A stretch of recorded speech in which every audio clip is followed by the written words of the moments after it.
Tugas berikutnya, bagaimana caranya membuat elemen baru di dalam React.js. Kalian boleh tulis elemen script yang ketiga, pembuka dan penutup. Di dalam script ini, kalian boleh menuliskan sesuatu. Di sini, kalian sudah bisa mengakses objek React, lalu menjalankan perintah dari React.js-nya. Sebagai contoh, kalian bisa sambungkan objek React ini dengan menjalankan metode create element, pembuka dan penutup. Berikut ini adalah perintahnya, perintah untuk membuat sebuah elemen. Di dalam fungsi create element, kita sediakan 3 parameter. Parameter yang pertama adalah nama elemen apa yang mau dibuat. Seperti sintak HTML yang sudah kalian pelajari. Misalnya saya buat elemen H1. Lalu kita pisahkan dengan koma untuk memberikan parameter berikutnya. Parameter yang kedua ini, saya ingin memberikan sebuah atribut yang bisa saya tanamkan ke elemen H1.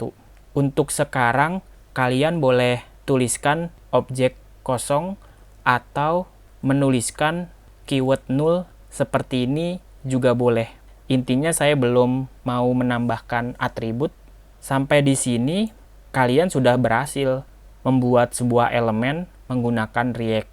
Sekarang, bagaimana cara menampilkan elemen ini ke dalam web browsernya? Maka dari itu, React DOM dibutuhkan. Sebelum kita tampilkan, kita simpan dulu elemen ini ke dalam variabel, keywordnya const, namanya heading. Isinya adalah elemen baru yang dibuatkan sama React. Silakan kalian tulis React DOM titik jalankan metode render. Di dalam metode render menerima sebuah argumen. Argumennya berupa elemen apa yang mau dicetak. Pada kasus ini adalah heading. Lalu pisahkan dengan koma. Saya akan sediakan tempat atau wadah supaya React bisa menyimpan elemen ini ke dalam tempat tujuannya. Karena di dalam base template-nya saya sudah buatkan pembungkus menggunakan div, maka saya ingin memasukkan elemen ini ke dalam ID kontainernya yang sudah kita siapkan di video sebelumnya. Untuk itu, saya akan pilih elemen selektornya berdasarkan ID, yakni menuliskan perintah JavaScript dokumen get element by ID. Nama ID-nya adalah container. Jadi, parameter pertama adalah elemen yang akan dicetak dan kita mau cetak di dalam div kontainernya. Kalian boleh save, open in browser. Hasilnya masih kosong, belum terlihat tulisan atau informasi apapun di dalam div kontainernya.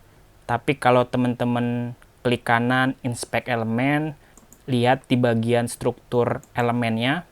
Kalau saya buka div kontainernya, kalian sudah berhasil dibuatkan elemen H1 menggunakan React. Lalu bagaimana jika elemen H1 ini diberikan sesuatu? Istilahnya bisa disebut sebagai children. Teman-teman bisa memasukkan sebuah tulisan, kita pisahkan dengan koma untuk memasukkan parameter yang ketiga pada saat create element dipanggil. Sebagai contoh, saya mau membuat sebuah tulisan yaitu hello React.js. Kita tulis dalam bentuk string. Sekarang teman-teman save, kita reload halamannya, maka elemen H1-nya sudah mempunyai children yang tulisannya hello React.js. Dan H1 ini dimasukkan ke dalam div container yang awalnya kosong. Jadi elemennya dibuat secara dinamis menggunakan React, lalu dimasukkan ketika halamannya diakses. Intinya kalian bisa gunakan perintah ini untuk membuat elemen baru, elemennya apapun yang berhubungan dengan HTML. Tentu yang berhubungan dengan web aplikasinya. Gimana? Keren ya? Jadi itu saja cara membuat sebuah elemen di dalam React. Saya ucapkan selamat mencoba.